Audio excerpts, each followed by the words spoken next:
What is going on, my dudes? Tystra here, back again with another Genshin Impact video. And if you guys like the content, please make sure to hit that like and subscribe button down below and hit the notification bell to be notified of when the next Genshin Impact video comes out on this channel. Now today, we are going to be talking about something that's kind of disappointing. And it's unfortunately a character that I was originally pretty hyped about when she was announced. But now that I've actually gotten to play as her, I'm slightly agitated and disappointed in her. But that doesn't mean that she's not cute, obviously. Like, don't get me wrong. Like, obviously, your boy Tystra loves the Genshin girls. They're fantastic. However, there's got to be a certain playability to them. And in all honesty, I haven't seen it with this character. So, I bet you already know who it is because obviously you've seen the title and the thumbnail. But we're going to be talking about Miss Kuki Shinobu. Now, why are we talking about Kuki Shinobu? It should be pretty obvious. She's the newest character to Genshin Impact that came out just a couple days ago. And if you haven't checked or watched, I'm going to be putting a link into the description of my If You Laugh, You Summon video. Sorry, a little bit stumbly. I'm still waking up because, yeah, I forgot to do this video. And I'm literally, this is getting released 30 minutes about 30 minutes after I finish recording. But yeah, Kuki Shinobu is a disappointment, and it's not her character, it's not her personality, and it's not her looks. It's literally just her kit. But first, let's go over everything else. Kuki Shinobu, or at least mine right here, which I use the Enka site. I'll put a link to that as well. It is a fantastic site. Thank you to JMO and Mori for sending me this website. But this is my current build for Kuki Shinobu. Her HP is high because she basically, you want her to be you want her to have as much health as she could possibly have. And I think I've only seen one other person have as much health or more. There might be others out there. I'm not saying that, there's only 2 players out there, but from what I've seen with people who build Kuki Shinobu, this is around the same amount of health that you really want to see some damage. Or not really damage, but you'll see here in a bit what I'm talking about.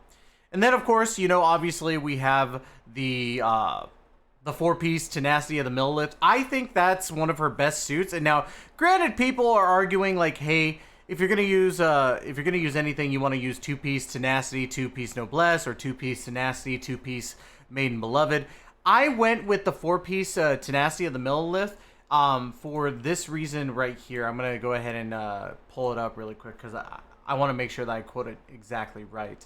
So the 4 pieces, when an elemental skill hits an opponent, the attack of all nearby party members is increased by 20% and their shield strength is increased by 30% for 3 seconds. This effect can be triggered once every 0.5 seconds. This effect can still be triggered even when the character who is using the artifact set is not on the field. So the reason why is not because of the shield strength, because she doesn't give shield.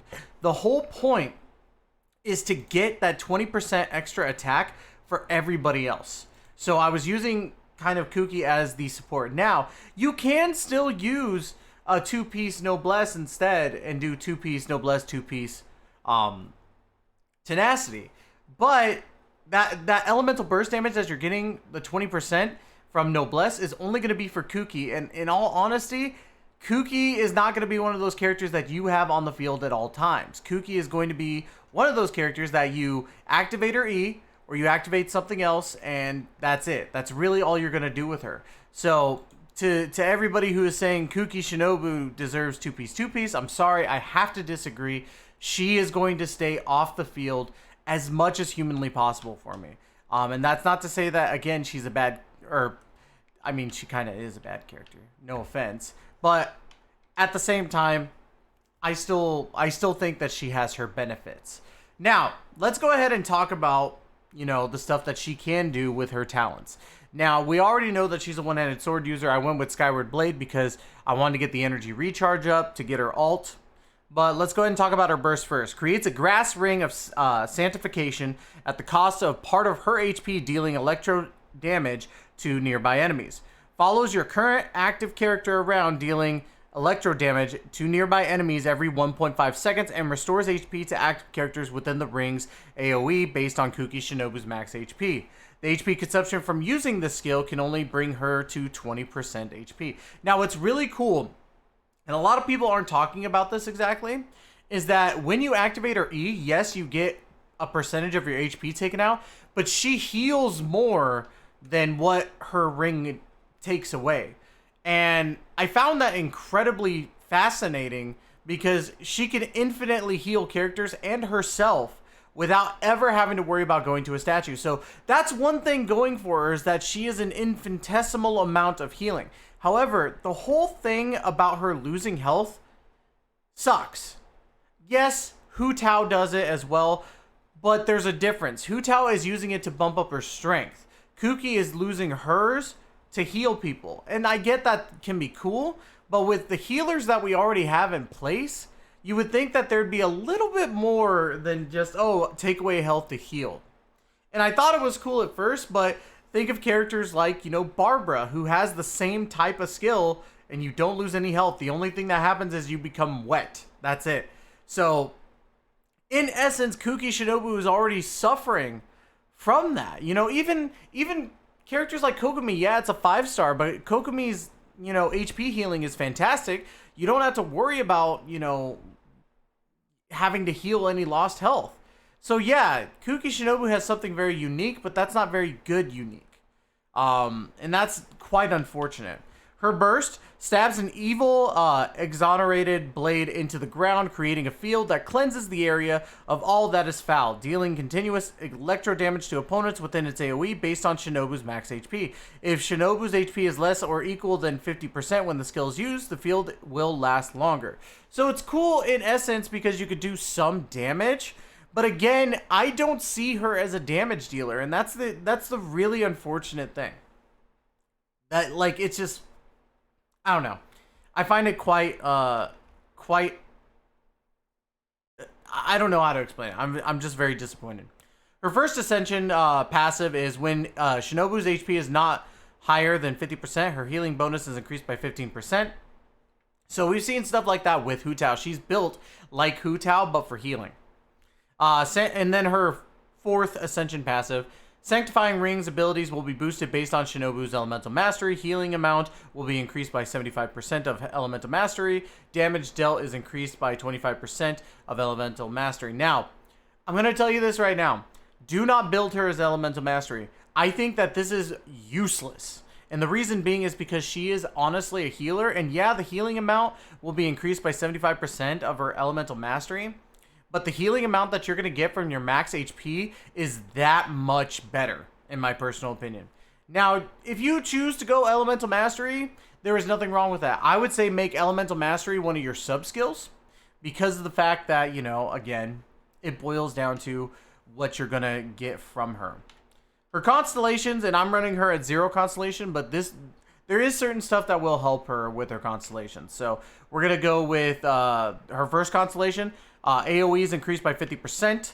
Her second constellation, the Ring of Sanctification's duration is increased by 3 seconds, which is actually really, really good because when it ends, you could just redo it right off the bat. Without it, though, it's only like a 2-second difference, so I don't understand why the duration decreased, or increasing the duration by 3 seconds, if it helps or not. I don't really think it does too much, but, you know, in essence, you get a little bit more healing. And then, of course, we already know that the Constellation 3 is increasing the Sanctifying Rings by 3 seconds. Her Constellation 4, when a normal charge or plunging attack of the character affected by Shinobu's Grass Ring of Sanctification hits an opponent, a Thundergrass mark will land on the opponent's position and deal AoE electro damage based on 9.7% of Shinobu's max HP. This effect can only occur every 5 seconds. Now, that's really cool. You could use her in tandem with Hu Tao in that sense, or any character that really goes off of the charged attacks or normal attacks or whatever. However, I still don't find this like to be crucial in building Kuki Shinobu. I feel that with Kuki Shinobu, again, she is a healer. That's her thing. So I'm going to go ahead and I'm going to show, you know, kind of the screen that we're doing here. I was kind of keeping the build up there so that you guys can get a grasp of it. But yeah, number 5 is increase the maximum level of 15 for the Kariyama Rite. And then, of course, her C6, when Kuki Shinobu takes lethal damage, the instance of damage will not take her down. The effect will automatically trigger when the HP reaches 1 and will trigger once every 60 seconds. When Shinobu's HP drops below 25%, she will gain 150 elemental mastery for 15 seconds. This effect will trigger every 60 seconds, which, again, is okay, but it's not something that I think is going to be extremely important for Kuki Shinobu. So, but yeah, as I said before, as you could see, this is my Kuki Shinobu 41,328. I do have the Skyward Blade on her just for that elemental mastery, to be honest, because there's no, in my opinion, there's not really another sword that you could use to really benefit her. Granted, you could just use, like, you know, like I said, Sacrificial Sword, but that's not really going to help her E too much.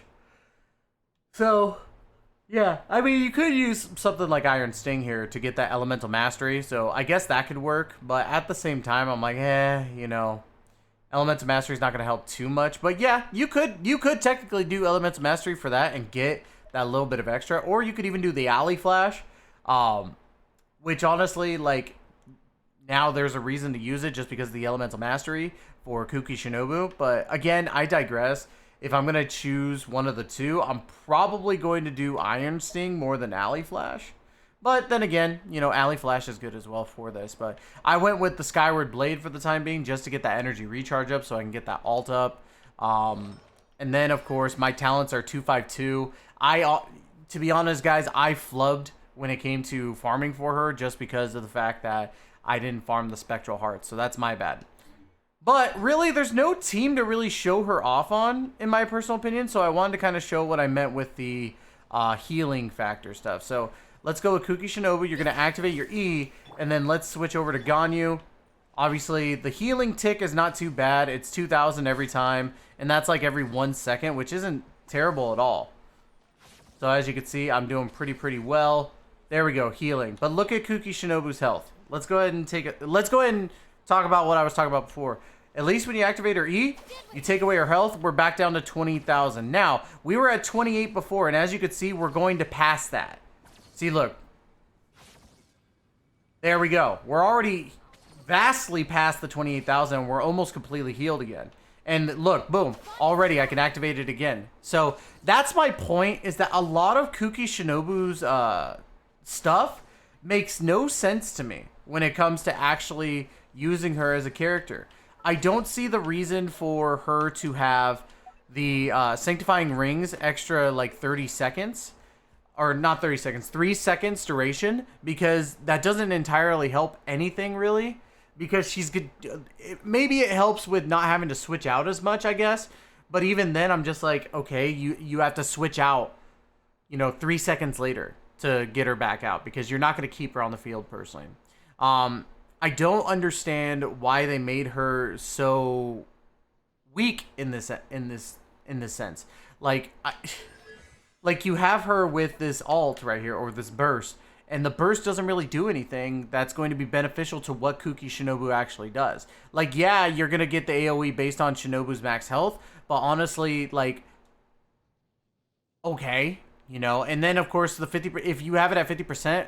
If your health is at 50% or lower, it's going to last longer. But even still, she doesn't do that much damage. Like, I can even show you with this. The way that you want to build her is max HP. So if you're going to use her for this type of, like, you know, getting damage off and stuff like that, this isn't going to help her that much. So let's go ahead and teleport over here. I think there's enemies over here.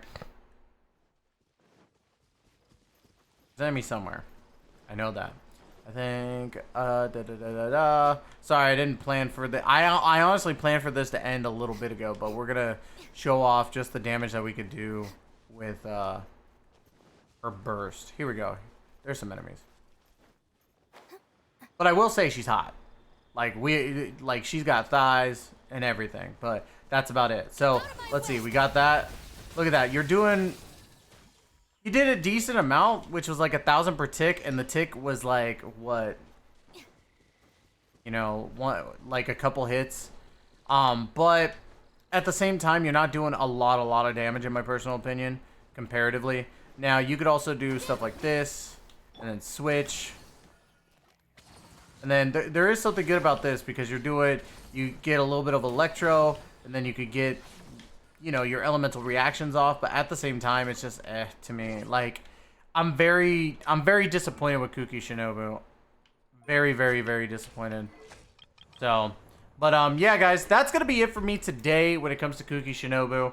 I hope you guys get a lot more benefit from her than I did. I'm gonna be using her a lot, so maybe I'll revisit Kuki Shinobu a little bit later. But in all honesty, I'm disappointed, and yeah. But again, she's hot. She's got some time. But anyways, guys, that's going to be it for me today. Don't forget to hit that like, comment, subscribe, all that good stuff. As always, thank you so much for giving me the opportunity to entertain you. We will be back next week with some more video content on Genshin, Zenless Zone Zero, Star Rail, whatever comes out. Anyways, guys, love y'all. We'll catch you guys in the next video. Take care and be safe, y'all.